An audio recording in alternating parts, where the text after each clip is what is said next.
79세 어머니가 전세 보증금을 아들에게 맡겼습니다. 아들은 돈을 챙기고 사라졌습니다. 지금 이 순간에도 어머니는 거리를 배회하며 아들 이름을 부르고 있습니다.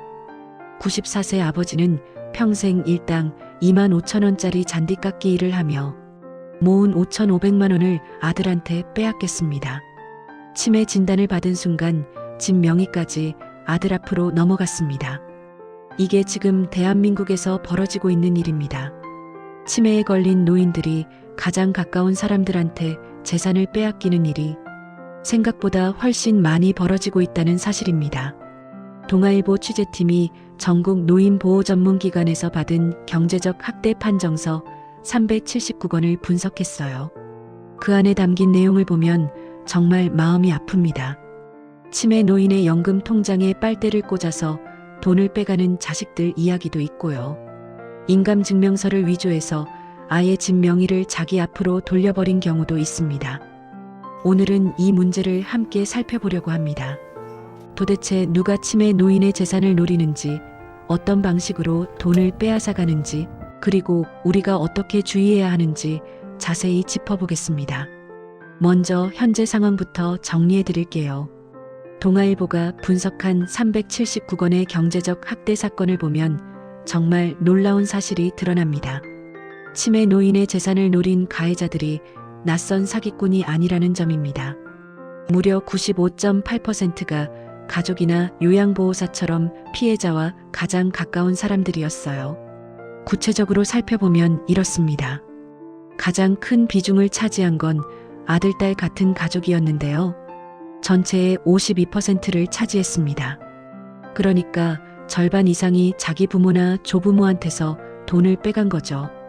그 다음이 요양원이나 요양병원 같은 시설 종사자들인데 32%를 차지했고요. 이웃이나 지인 같은 사람들이 12%를 차지했습니다. 2022년 울산에서 실제로 있었던 일입니다. 79세 김선자 씨라는 분이 치매 증상이 심해지자 아들한테 전세 보증금을 통째로 맡겼어요. 아들이 잘 관리해주겠지 하고 믿었던 거죠. 그런데 돈을 받은 아들은 어머니를 방치한 채 사라져버렸습니다. 지금도 선자 씨는 거리를 배회하면서 아들 이름을 부르고 있다고 합니다. 작년에 경북의 한 요양원에서는 더 황당한 일이 벌어졌어요. 원장과 사무국장, 사회복지사가 한 통속이 되어서 입소한 노인들 통장에서 돈을 빼냈습니다. 그 돈으로 뭘 했는지 아시나요? 직원들 해외여행 경비로 쓰고 요양원 소파를 수리했습니다. 심지어 존재하지도 않는 종교 프로그램을 운영한다면서 활동비 명목으로 노인들 쌈짓돈까지 빼돌렸어요. 이게 지금 우리 주변에서 실제로 벌어지고 있는 일입니다. 그럼 이런 문제가 언제부터 시작됐는지 살펴볼까요? 사실 치매 노인에 대한 경제적 학대는 오래전부터 있었던 일입니다. 다만 수면 아래 숨겨져 있어서 잘 드러나지 않았던 거죠. 왜 그랬을까요?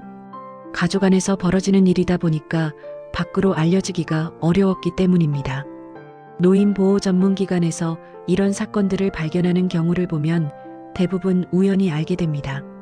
신체적 학대나 정서적 학대 신고를 받고 조사하다가 경제적 학대까지 발견하는 경우가 많다는 거예요.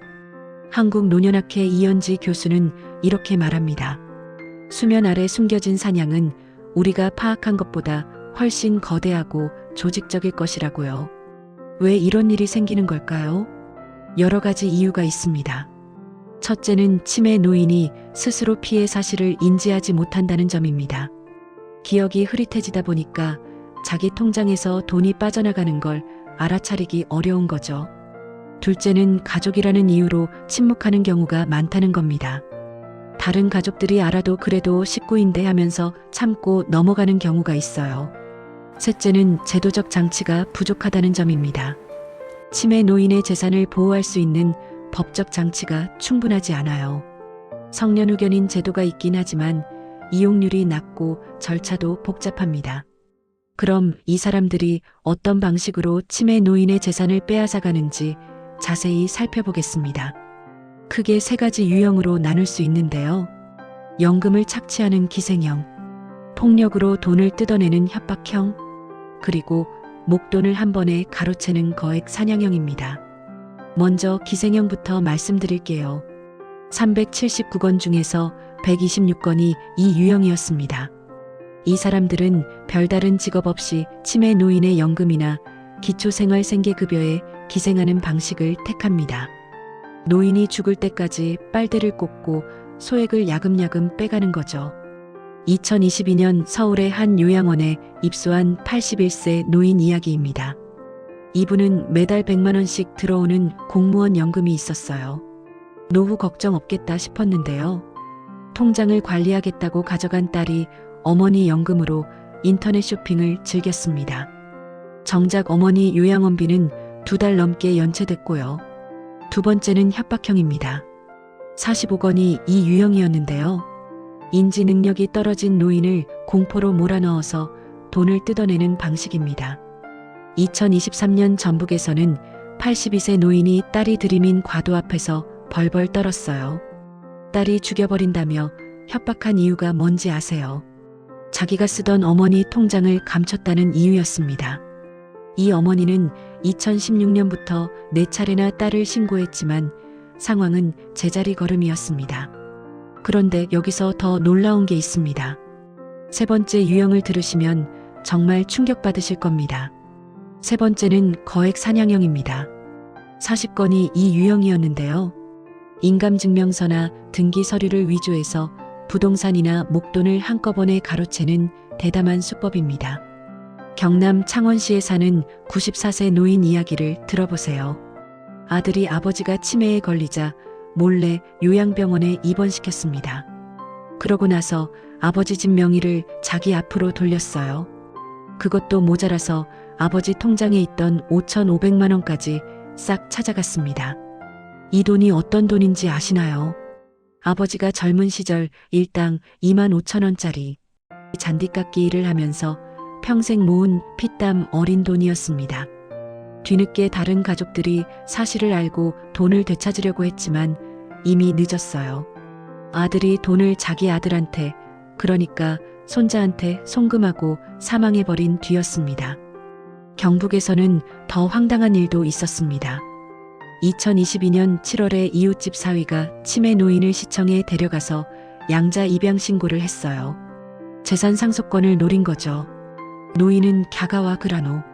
참 희한하다며 양자 신고를 전혀 기억하지 못했습니다.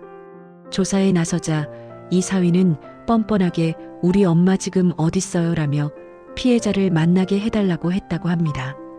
이게 바로 치매 머니 사냥의 실체입니다. 그럼 왜 이런 일이 계속해서 벌어지는 걸까요? 반대편에서 보면 어떤 구조적 문제가 있는지 살펴보겠습니다. 첫째는 치매 노인이 스스로 신고하기 어렵다는 점입니다. 기억이 흐릿해지다 보니까 자기가 피해를 당하고 있다는 사실조차 인지하지 못하는 경우가 많아요. 설령 뭔가 이상하다고 느껴도 누가 가져갔는지 기억하지 못합니다. 둘째는 가족이라는 특수성 때문에 발견이 늦다는 겁니다. 다른 가족들이 알아채도 그래도 식구인데 어떻게 신고하겠어 하면서 참는 경우가 많아요. 가족 간의 문제라는 인식 때문에 외부에 알리기를 꺼리는 거죠. 셋째는 제도적 허점이 있습니다. 은행에서는 본인이 직접 와서 도장 찍고 서명하면 돈을 내줍니다. 그 사람이 치매 환자인지 아닌지 확인할 의무가 없어요. 물론 최근에는 고령 고객 보호 정책이 강화되고 있지만 아직 충분하지 않은 실정입니다. 넷째는 법적 보호 장치가 미비하다는 점입니다. 성년후견인 제도가 있긴 하지만 절차가 복잡하고 비용도 많이 들어요. 그러다 보니까 실제로 이용하는 경우가 많지 않습니다. 여기까지 보시느라 고생 많으셨어요. 살다 보니까 이런 뉴스 하나하나가 다 우리 삶이더라고요. 구독해두시면 이런 중요한 소식들 놓치지 않으실 겁니다. 전문가들은 이 문제를 어떻게 분석하고 있을까요? 전문가들이 가장 강조하는 건 예방입니다. 일단 피해가 발생하고 나면 되돌리기가 정말 어렵다는 거예요. 특히 가족이 가해자인 경우에는 법적으로 대응하기도 쉽지 않고요. 그래서 치매 진단을 받으면 바로 재산 보호 조치를 취해야 한다고 말합니다. 구체적으로 어떤 방법이 있을까요? 첫째는 성년후견인 제도를 활용하는 겁니다. 법원에 신청하면 후견인을 지정받을 수 있어요. 후견인이 치매 환자의 재산을 관리하면서 법원에 정기적으로 보고하는 시스템입니다. 물론 절차가 복잡하고 비용이 드는 게 단점이지만 가장 확실한 방법이에요. 둘째는 신탁제도를 이용하는 겁니다. 은행이나 신탁회사에 재산을 맡기고 매달 일정 금액만 생활비로 받는 방식이에요. 이렇게 하면 가족이라도 함부로 재산을 건드릴 수 없습니다. 셋째는 복수가족 공동관리 시스템입니다. 한 사람한테만 맡기지 말고 여러 자녀가 함께 관리하면서 서로를 견제하는 거죠. 통장 거래 내역을 모든 가족이 함께 확인할 수 있게 하는 겁니다. 넷째는 정기적인 외부 점검입니다. 노인보호 전문기관이나 복지관에서 정기적으로 방문해서 확인하는 시스템을 만드는 거예요. 실제로 일부 지역에서는 이런 시스템이 운영되고 있습니다. 그럼 해외에서는 이 문제를 어떻게 해결하고 있을까요? 우리가 배울 점이 있는지 살펴보겠습니다. 일본의 경우를 먼저 보겠습니다. 일본은 우리보다 먼저 고령화 사회를 경험했기 때문에 치매 노인 재산 보호 시스템이 잘 갖춰져 있어요. 가장 대표적인 게 일상생활 자립 지원 사업입니다. 이게 어떤 건지 설명드리면요.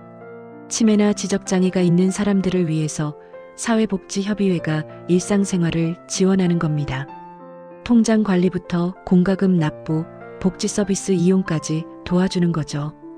본인이 원하면 이용할 수 있고 비용도 저렴합니다. 미국은 또 다릅니다.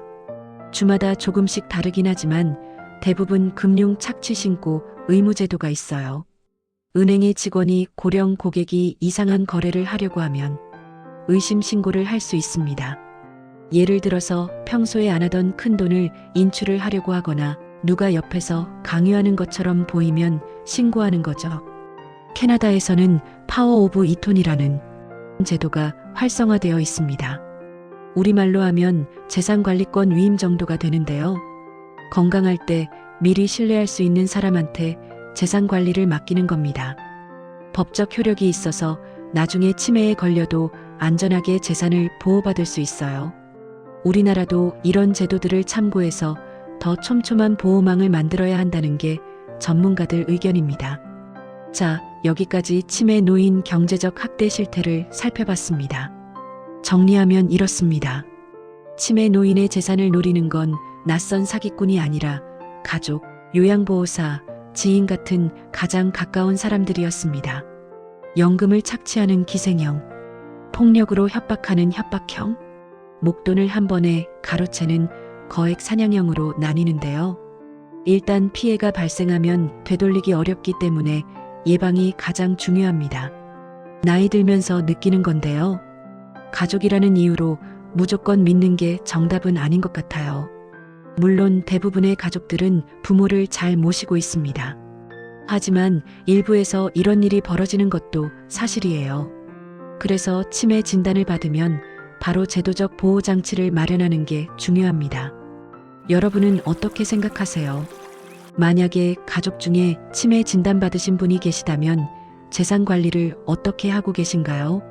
성년후견인 제도나 신탁 같은 걸 이용하고 계신지 아니면 가족끼리 알아서 관리하고 계신지 궁금합니다. 또 이런 제도들이 너무 복잡하고 비용도 많이 든다는 의견도 있을 텐데요.